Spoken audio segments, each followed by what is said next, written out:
नमस्कार मित्रांनो, तुमचं स्वागत आहे आपल्या YouTube चॅनलवरती। तुम्ही सध्या पाहिलं असेल की YouTube थंबनेल काय आहे की निर्णय झाला लागा तयारीला।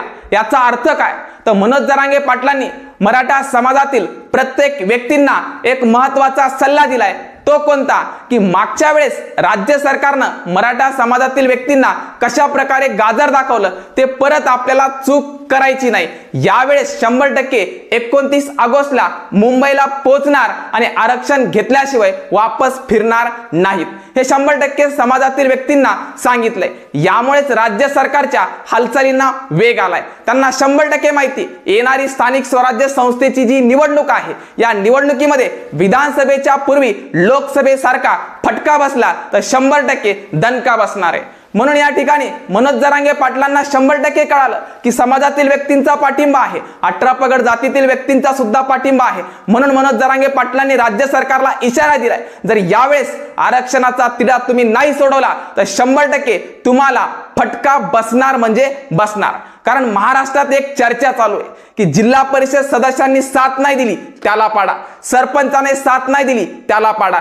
नगरसेवकाने साथ नाही दिली त्याला पाडा, आमदाराने साथ नाही दिली त्याची साथ सोडा। म्हणजे अशा प्रकारची चर्चा सध्या महाराष्ट्रात चालू आहे। जर 29 ऑगस्टला कोणत्याही राजकीय व्यक्तींनी साथ नाही दिली तर 100% भविष्यामध्ये त्याचं राजकारण डबगाईला आल्याशिवाय राहणार नाही, याची भीती महाराष्ट्रातील प्रत्येक राजकीय व्यक्तींना लागली आहे। म्हणून मनोज जरांगे पाटलांनी प्रत्येक मराठा समाजातील व्यक्तींना आणि इतर समाजातील व्यक्तींना एक सल्ला दिलाय की आतापर्यंत अनेक व्यक्तींना आपल्याला विरोध केलाय। त्याच्यामध्ये पाहायला गेलं तर लक्ष्मण हाके यांनी सुद्धा सांगितलंय की मनोज जरांगे पाटलांच्या विरोधात आम्ही संघर्ष यात्रा काढू।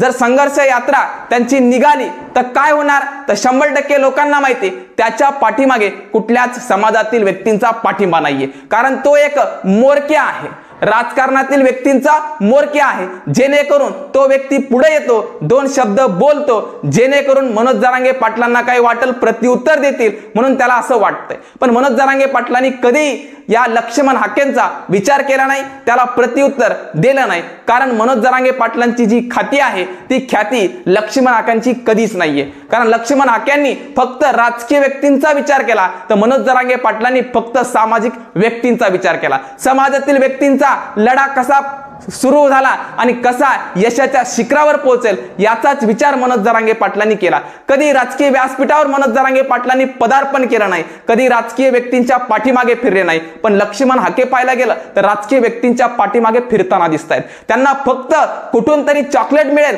कुठून तरी पेटी मिळेल याचा विचार करून बोलण्यासाठी कोणीतरी सांगतंय का, हा सुद्धा प्रत्येक व्यक्तीच्या मनातला प्रश्न आहे।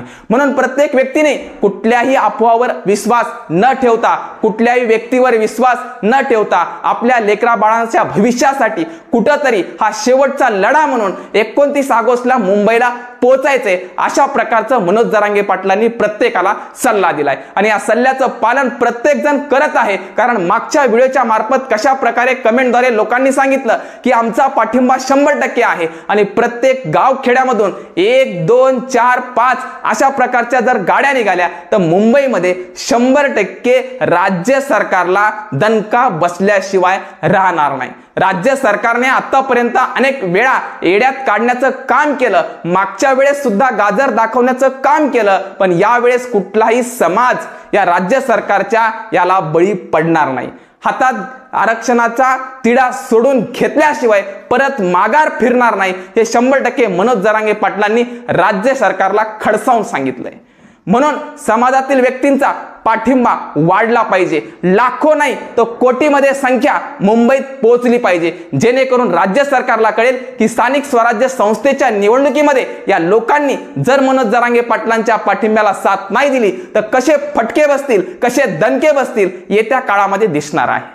म्हणून फक्त मराठा समाज नाही तर इतर समाजातील व्यक्तींनी सुद्धा लक्षात ठेवावं की समाजासाठी झटणारा व्यक्ती कोण आहे, समाजासाठी लढणारा व्यक्ती कोण आहे आणि सामान्य व्यक्तींचा लढा सोडवण्यासाठी व्यक्ती कोण आहे। कारण या ठिकाणी पाहायला गेलं तर लक्ष्मण हाके यांनी राजकीय वारसा चालवलाय। राजकीय व्यक्तीकडून चॉकलेट भेटला की या ठिकाणी न्यूज मध्ये यायचं, मनोज जरांगे पाटलांच्या विरोधात बोलायचं, अशा प्रकारचं षड्यंत्र इथून पुढे अनेक व्यक्तींनी केले आहे आणि आतापर्यंत अनेक व्यक्तींना करायचा प्रयत्न केलाय। पण त्या षड्यंत्राला कुठल्याच प्रकारचा परिणाम दिसला नाही, कारण त्यांच्या पाठीमागे कुठलाही समाज नाहीये, फक्त भुकल्याशिवाय त्यांना पर्याय नाही।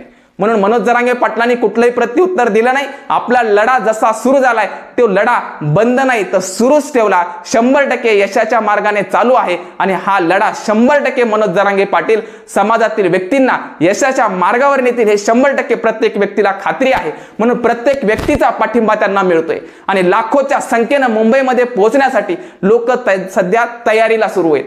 तयारी त्यांची सुरू आहे.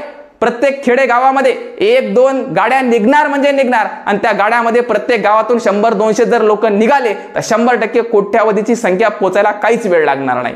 म्हणून या ठिकाणी सध्या आजपासून तयारी आहे. तुमची सुद्धा तयारी सुरूच असेल हे 100% माहिती आहे. म्हणून प्रत्येक खेडेगावामध्ये हा व्हिडिओ पोहोचलाच पाहिजे जेणेकरून जनजागृती होणं काळाची गरज आहे. कारण सध्या राज्य सरकारचे न्यूज चॅनलमध्ये काही व्यक्ती मनोज जरांगे पाटलांची न्यूज दाखवण्यासाठी माघारी फिरतायत. पण आपल्या साधारण गोरगरीब कुटुंबातील व्यक्तींना कुठंतरी आपलं मनोज जरांगे पाटलांसाठी जे महत्त्वाचं कार्य केलंय ते सुरू ठेवायला पाहिजे. कारण काही व्यक्ती सध्या पैशाच्या आहारी जात आहेत आणि विकल्या जात आहेत. म्हणून पैशाच्या आहारी न जाता विकल्या न जाता समाजासाठी आपला जो महत्त्वाचा लढा आहे तो कसा यशाच्या मार्गावर नेता येईल याचा प्रत्येक व्यक्तीने विचार केला पाहिजे. म्हणून हा व्हिडिओ इतरांपर्यंत शेअर करा जेणेकरून प्रत्येक व्यक्ती सध्या जागृत राहायला पाहिजे. कुठल्याही अफवावर विश्वास न ठेवता कशा प्रकारे 29 ऑगस्टला मुंबईला पोहोचता येईल याचा विचार करून मनोज जरांगे पाटलांना साथ दिली पाहिजे. ठीक आहे, थांबतो. धन्यवाद.